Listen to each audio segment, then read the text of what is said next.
Hey friends, I'm Amy, and today we're making our second Starbucks copycat, the iced lemon loaf. Okay, so this one is close to my heart because I just adore lemon everything. And I really wanted to learn how to make this one at home because, sweet lemony goodness. But then when I calculated the savings on this one, I was floored. I mean, I know Starbucks is kind of expensive in general, but this one is just crazy. So, since this lemony delight is not going to bake itself, let's get cooking.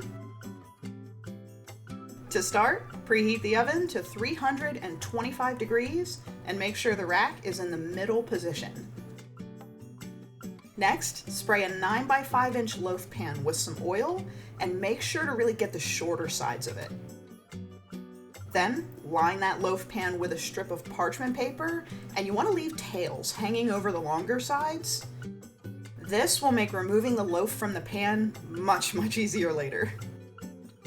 Set this to the side, and let's get working on the cake. First, add 1.5 cups of flour to a small or medium bowl. Add a 1/4 teaspoon each of baking powder, baking soda, and coarse salt. Give everything a quick whisk so the dry ingredients are combined, and then set this one to the side. Now in a large bowl, add a 1/2 cup of softened butter, which is going to be 1 stick, and 1 cup of regular granulated sugar. You'll want to use a hand mixer for this part, or you can also do this with a stand mixer with the paddle attachment, but trying to do this by hand with a whisk may be a little tiring. Cream that butter and sugar together until they get nice and fluffy and light, which should take about 2-3 minutes maybe. Next, we'll beat in 3 room temperature eggs, but you want to add them one at a time and beat each one in before adding the next one. Eggs contain a lot of water, and the fat in the butter doesn't always like to emulsify with the water. So adding the 3 eggs all at once, it runs the risk of the batter curdling and breaking into a gloppy, lumpy mess, and then we'd have to start all over again. When all the eggs are fully beaten into the butter mixture though, we want to switch to a spoon or a spatula. Pour in 2 teaspoons of vanilla extract and 1 tablespoon of lemon juice, which should be the juice of about half of a medium-sized lemon. Stir those into the batter until they're combined, and then stir in 2 tablespoons of lemon zest, which will be the zest of about 2 medium lemons. Next, fold in a 1/3 cup of sour cream, and yes, it's gonna look like it's trying to separate here, but it'll work out, I promise. Last, grab the dry ingredients we set aside and add the flour mixture to the wet ingredients in 3 to 4 increments. Fold the flour into the wet ingredients in between each addition until all those dry ingredients are mixed into the batter. As you can see, the batter will pull back together beautifully. You want to stir this just until the flour is mixed into the batter, but don't overmix it and accidentally activate the gluten, or the cake can turn out kind of dense and chewy instead of soft and tender. It is a bit of a thick batter too, almost like a frosting, and my whole kitchen smells like lemon, which is delicious. Scrape all the batter into the loaf pan we prepared earlier, and use your spatula to smooth the batter out so it fills the pan and is relatively even. Since this is a thicker batter, its self-leveling properties are a little more limited, so it may not spread out into the corners of the pan on its own. It doesn't have to be perfect, just filling the pan and pretty level so the lemon loaf is kind of nice and uniform when it comes out of the oven. Bake it at 325 for 45 to 55 minutes, or until the top is a lovely golden brown and a toothpick inserted into the center comes out with only a few crumbs on it at most.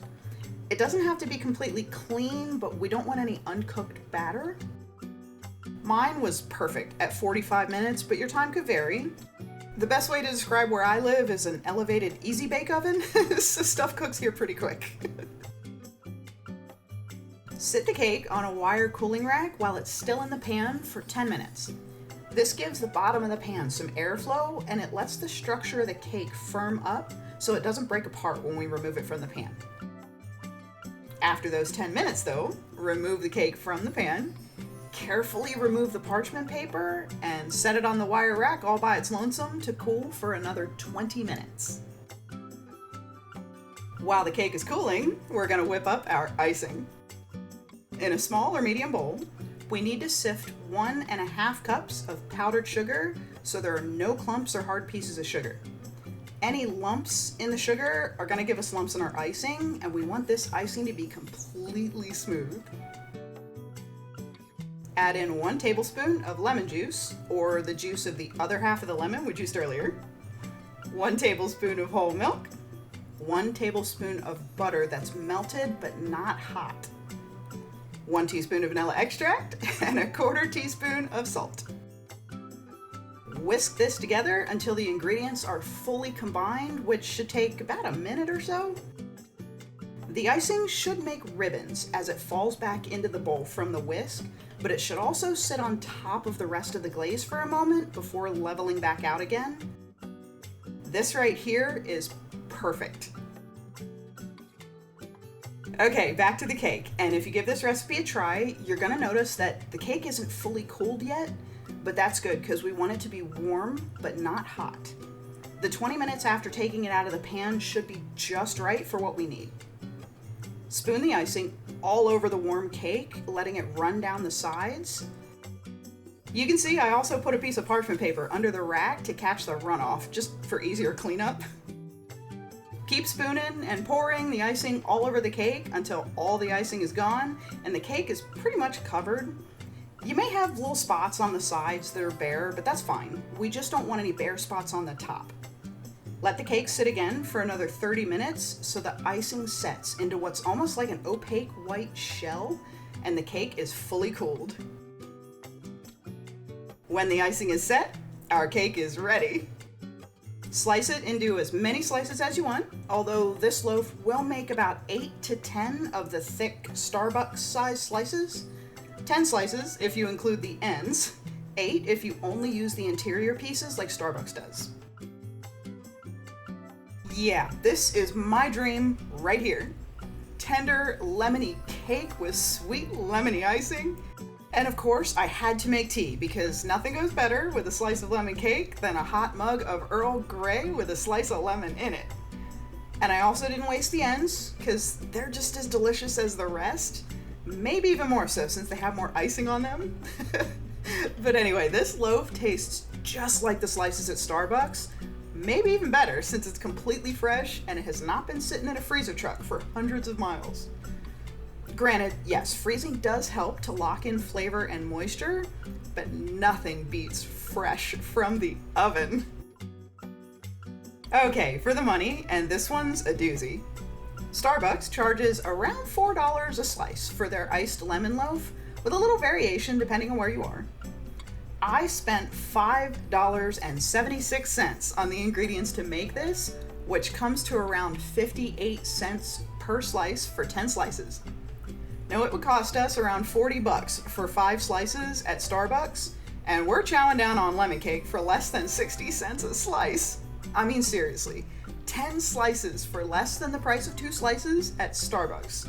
There is no beating that. Those savings are just wild. Plus, this is delicious and I just want to live on it. Thank you so much for watching. Please like and subscribe. Leave me a comment below if you enjoy lemony goodness as much as I do. It helps my channel a ton, and I love reading and responding to comments. Plus, I take requests, so you can let me know what your favorite restaurant food is, and we can learn how to make it at home together. Come and hang out with me on Sundays for comforting and cozy home-cooked meals and treats. We do make a little bit of everything, but it's always cozy and fun and delicious. I hope you have a wonderful week, and I'll see you back here next Wednesday for some more Better at Home Copycat cooking. Bye!